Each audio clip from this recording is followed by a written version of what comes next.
Hello and welcome to episode 1 of Budget Decoded by HDFC Securities. My name is Preksha and I'll be hosting a special series on the Union Budget 25-26 under the NDA 3.0 government. A budget that has come around at the time when consumption is weak and growth has slowed down. Joining me today for episode 1 pre-budget to decode these challenges and share his expert take is none other than Mr. Devarsh Vakil, Head of Prime Research at HDFC Securities. By the end of this episode, you would have the key macro views on how the budget is expected to impact our economy. Mr. Vakil, thank you so much for joining us. It's a pleasure to have you here. Yeah, pleasure is all mine, Preksha. Thank you for Thank you, having sir. me. So, sir, let's start with the big picture India's growth story.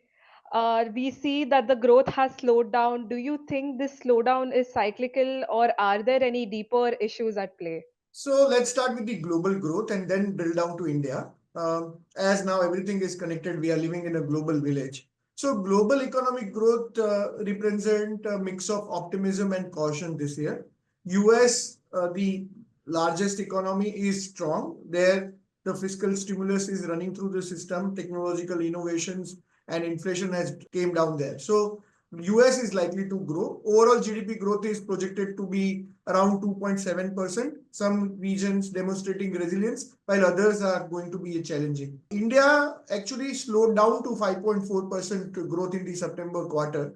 But we think that is a one-off offbeat quarter. There were a string of climate challenges that hurt the agricultural production, and there were high-stake elections. So government's focus was there. So expenditure slowed down. But I think we are again seeing signs of growth coming back. The slowdown should reverse from here. When we look at the economic indicators for the month of October, November, December, January, we see that the manufacturing PMI has come back. It has increased. The services PMI also showing signs of growth. The high frequency matrices like GST, e-way bill, toll revenues, all are showing signs of revival. So I think India appears to be a structural growth trajectory. We have multiple positive factors. The long-term earning potential is there. The policy environment is favorable, and we think that the fixed income side we are going to see a lot of flows. So India is poised to deliver a strong growth going ahead, and it remains the one of the fastest growing economy in the world. Great, sir. So we aim to be the ambitious $30 trillion economy by 2047. What reforms or measures do you feel are critical for accelerating that journey? Let's break down this $30 trillion target by 2047, which has been put out by the government. So first, let's take India's GDP for FY26. It is about $4.3 trillion. About 360 lakh crore is expected to be GDP at on FI right now at FY26. We are at exchange rate of 86.5. Now, if we grow by 11% and if we keep inflation around 4%, uh, that means about 7% real GDP growth, then we can reach about 4,000 lakh crore. Now, historically, rupee keep depreciating about 3 to 4% every year. So it may reach by, say, 200 rupees a dollar by 2047. So that if that happens, India would not reach the target of $30 trillion. We will be around $18 trillion.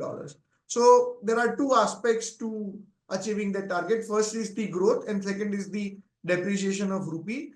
If rupee depreciate by 2.5% per annum, and if we manage to get about 11% growth, then we think that we should be able to reach $30 trillion mark. So we need policies that can continue the growth momentum as well as keep the rupee depreciation in check. If we are able to do that, then we are likely to achieve that target of going to $30 trillion by 2047.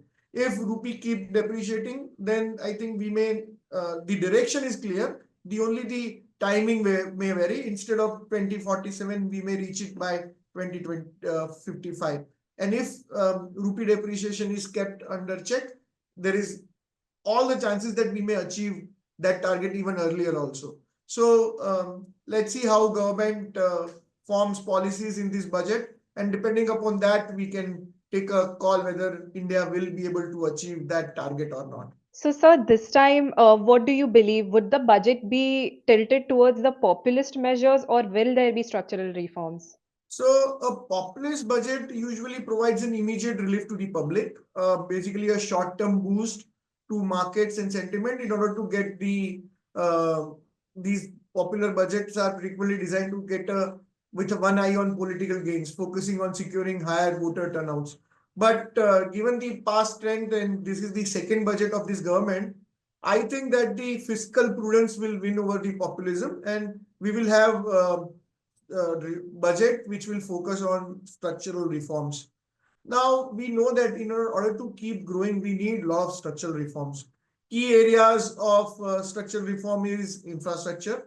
Massive investment is needed in transportation, power, even logistics side. Digital infrastructure requires a lot of investment, and we need these investments to improve the efficiency. Second big reform which is required is on the land acquisition side. There is a need to streamline the land acquisition process where we want to ensure fair compensation to the landowner as well as enable the faster transfer of land for the infrastructure development. So I'm expecting that these kind of reforms on the infrastructure side should come in this budget. On the financial side, we need deeper corporate bond markets to provide the alternative financing channels for our finance sectors, where we require a lot of new regulations. Financial fintech is a sector where we need a lot of encouragement for creating the financial ecosystem for greater financial inclusion. On the labor side, we require a lot of reforms for skill development and also creating a human workforce pool which is aligned with the industry's needs.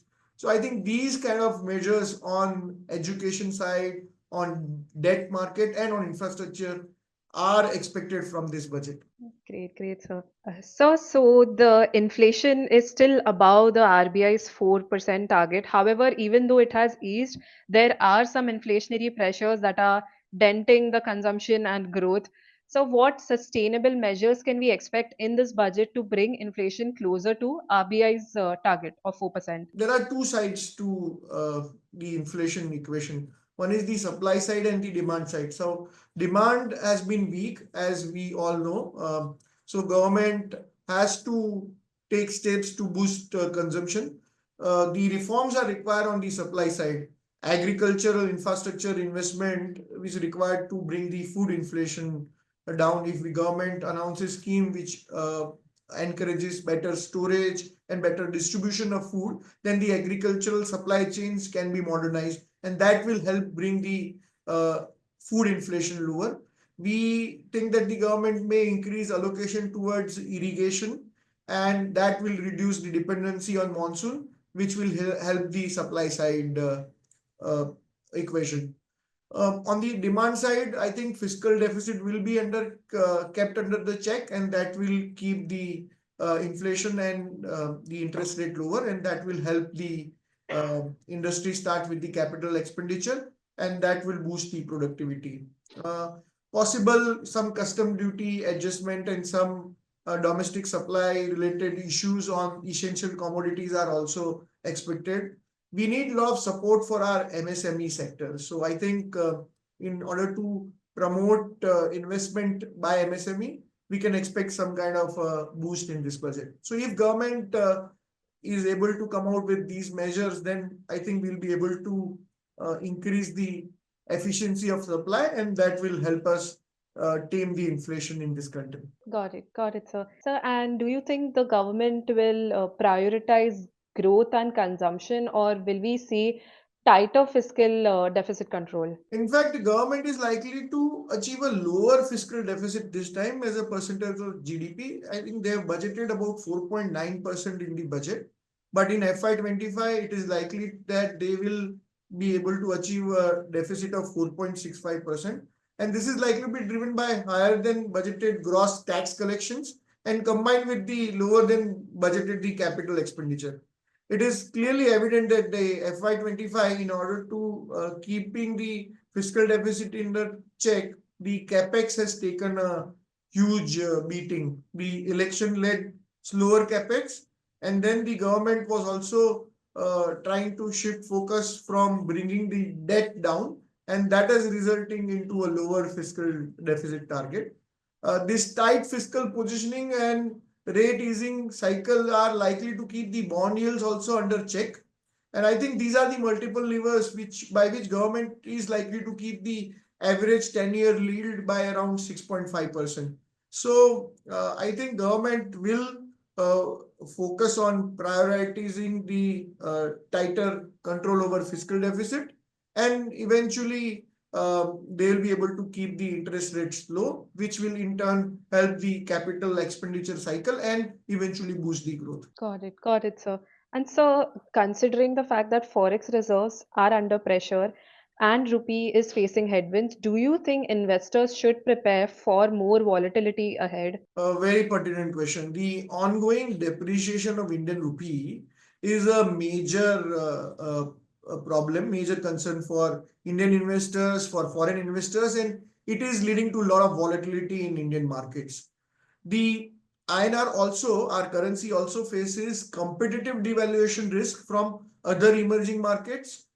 And if US under the Donald Trump administration put a stiff tariffs on China, that may trigger a Chinese yuan devaluation, and that can start a currency war.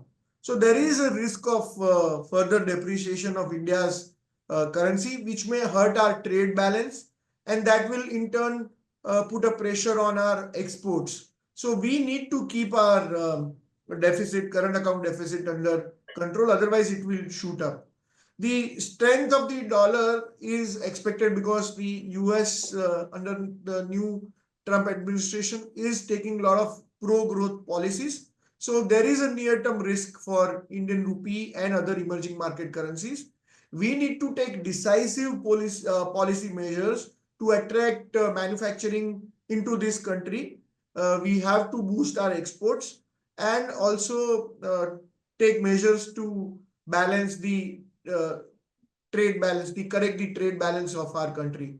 We believe that the global supply chain realignment under the Donald Trump may impact exports going forward, and it is important that the government takes necessary measures in this budget so that the current account deficit can be controlled around 1.5% to 1.6% of GDP.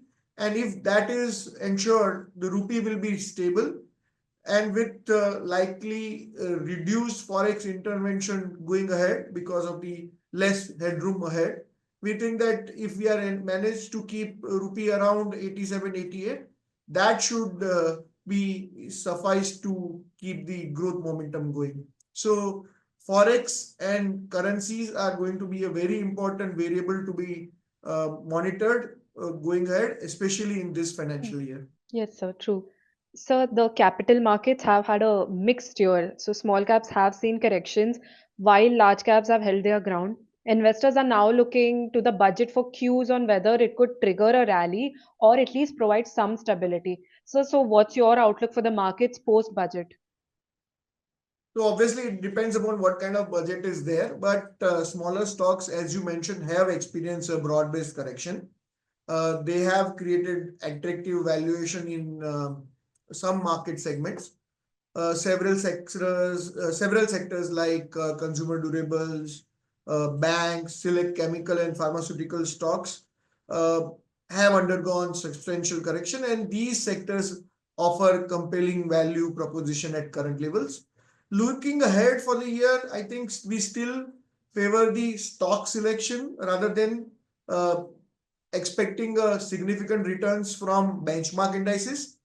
The current consensus forecast for Nifty for the Nifty aggregate earning is approximately 1050 for FY25 and around 1200 for FY26. That means index is still trading 19 times FY26 earnings. The third quarter of FY25 earning is expected to show a modest growth of 3%. And we already saw about only 4% growth in the first half. So the trajectory of the growth remains a concern, and the anticipated mid-teen earning growth for second half of FY25 and FY26 is looking a little challenging. So the earnings slowdown is primarily concern for the markets. Sector-wise, industrial, infrastructure, pharmaceutical, IT, real estate, these are the sectors which are likely to deliver strong earning growth, and that these are the areas, pockets where investors should uh, try to look for opportunities. But as I mentioned, calendar year 25, we continue to favor large cap stocks and only select mid cap and small cap stocks because the risk reward is in favor of large cap stocks. We anticipate that the resurgence in the domestic cyclical sectors in the second half will help financials and industrial sector real estate. And these are the areas where we should look for opportunities. Mr. Vakil, thank you so much for that, and thank you so much for joining us today and sharing your valuable insights. The viewers have definitely learned a lot from this. With that, I call it a wrap on this episode. Stay tuned for our next one, where we'll analyze the sectors that could thrive or struggle post budget, uncovering opportunities and challenges for the investors. Until then, thank you for listening, and as always, happy investing. Investment in securities market are subject to market risks. Read all the related documents carefully before investing.